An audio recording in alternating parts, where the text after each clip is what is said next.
ಅರಮನೆ ಮೈದಾನದಲ್ಲಿ ಸರ್ಕಾರಿ ಖರ್ಚಿನಲ್ಲಿ ಕರ್ನಾಟಕ ಸರ್ಕಾರದ ಕಡೆಯಿಂದಲೇ ಆಯೋಜನೆ ಮಾಡಿದಂಥ ಸಂವಿಧಾನ ಜಾಗೃತಿ ದಿನ. ಸಂವಿಧಾನ ಜಾಗೃತಿಯ ಬಗ್ಗೆ ಮಾತಾಡಿದ್ದು ಕಡಿಮೆ.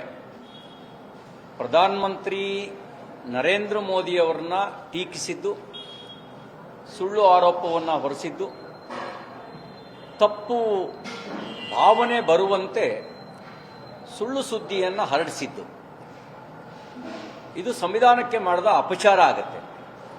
ಪ್ರಧಾನಮಂತ್ರಿ ನರೇಂದ್ರ ಮೋದಿಯವರು ಪ್ರಜಾಪ್ರಭುತ್ವದ ವ್ಯವಸ್ಥೆಯಲ್ಲಿ ನಂಬಿಕೆ ಇಟ್ಟು 4 ಬಾರಿ ಗುಜರಾತ್ ರಾಜ್ಯದ ಮುಖ್ಯಮಂತ್ರಿಯಾಗಿ 2 ಬಾರಿ ಬಹುಮತ ಪಡೆದ ಜನರಿಂದ ಆಯ್ಕೆಯಾಗಿರ್ತಕ್ಕಂಥ ಪ್ರಧಾನಮಂತ್ರಿ ಅವರನ್ನ ಒಂದು ಸರ್ಕಾರದ ಪ್ರಾಯೋಜಿತ ಕಾರ್ಯಕ್ರಮದಲ್ಲಿ ಟೀಕೆ ಮಾಡೋದೇ ಸಂವಿಧಾನ ವಿರೋಧಿ ಕೃತ್ಯ. ಪ್ರಧಾನಮಂತ್ರಿಯವರನ್ನ ಟೀಕಿಸೋದಕ್ಕೆ ನಿಮಗೆ ವೇದಿಕೆಗಳು ಬೇರೆ ಇದ್ದಾವೆ. ಸಂವಿಧಾನ ಜಾಗೃತಿ ದಿನದ ಹೆಸರಿನಲ್ಲಿ ಸಂವಿಧಾನಕ್ಕೆ ಅಪಮಾನ ಮಾಡುವಂಥ ಕೆಲಸವನ್ನ ಕರ್ನಾಟಕದ ಕಾಂಗ್ರೆಸ್ ಸರ್ಕಾರ ಮಾಡಿದೆ.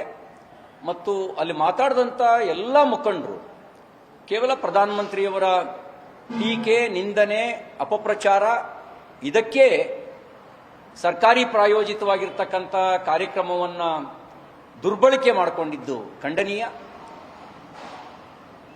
ಇದಕ್ಕಾಗಿ ಆಯೋಜಕರು ಕ್ಷಮೆಯಾಚನೆ ಮಾಡಬೇಕು ಅಂತ ನಾನು ಆಗ್ರಹಿಸ್ತೇನೆ. ವಾಸ್ತವಿಕ ನೆಲೆಯಲ್ಲಿ ಸಂವಿಧಾನ ವಿರೋಧಿಯಾಗಿ ವರ್ತನೆ ಮಾಡಿರೋದೇ ಕಾಂಗ್ರೆಸ್ ಪಾರ್ಟಿ.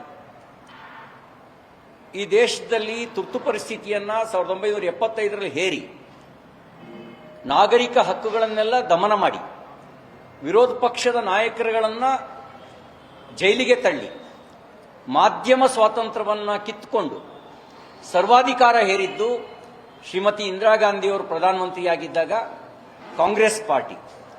ಬಹುಶಃ ಅವತ್ತು ವಿರೋಧ ಪಕ್ಷದಲ್ಲಿದ್ದವರು ಸನ್ಮಾನ್ಯ ಸಿದ್ದರಾಮಯ್ಯನವರು, ಇವತ್ತು ಮುಖ್ಯಮಂತ್ರಿ, ಅವತ್ತವರು ವಿರೋಧ ಪಕ್ಷದಲ್ಲಿದ್ದು ಕಟು ಟೀಕಾಕಾರರಾಗಿದ್ದರು ಶ್ರೀಮತಿ ಇಂದಿರಾ ಗಾಂಧಿಯವರ. ಇವರು ಸಂವಿಧಾನದ ಆಶಯಗಳನ್ನು ಬುಡಮೇಲು ಮಾಡಿದವರು. ಶ್ರೀಮತಿ ಇಂದಿರಾ ಗಾಂಧಿಯವರು ಸಂವಿಧಾನಕ್ಕೆ ವಿರುದ್ಧವಾಗಿ ವರ್ತನೆ ಮಾಡಿದವರು. ಕಾಂಗ್ರೆಸ್ ಯಾವಾಗ ಕೇಂದ್ರದಲ್ಲಿ ಅಧಿಕಾರ ಇತ್ತು ಆ ಎಲ್ಲ ಸಂದರ್ಭಗಳಲ್ಲಿ ತನ್ನ ಅಧಿಕಾರ ದುರ್ಬಳಕೆಯನ್ನು ಮಾಡಿಕೊಂಡಿದೆ. ಆರ್ಟಿಕಲ್ 356 ಅನ್ನ ಉಪಯೋಗಿಸಿಕೊಂಡು 41 ಬಾರಿ ಕಾಂಗ್ರೆಸ್ಸೇತರ ಸರ್ಕಾರಗಳನ್ನು, ರಾಜ್ಯ ಸರ್ಕಾರಗಳನ್ನು ವಜಾ ಮಾಡಿದ್ದಾರೆ. ಅದು ಸಂವಿಧಾನ ವಿರೋಧಿ ಕೃತ್ಯ. 41 ಬಾರಿ ಕಾಂಗ್ರೆಸ್ಸೇತರ ರಾಜ್ಯ ಸರ್ಕಾರಗಳನ್ನು ವಜಾ ಮಾಡಿದ್ದಾರೆ.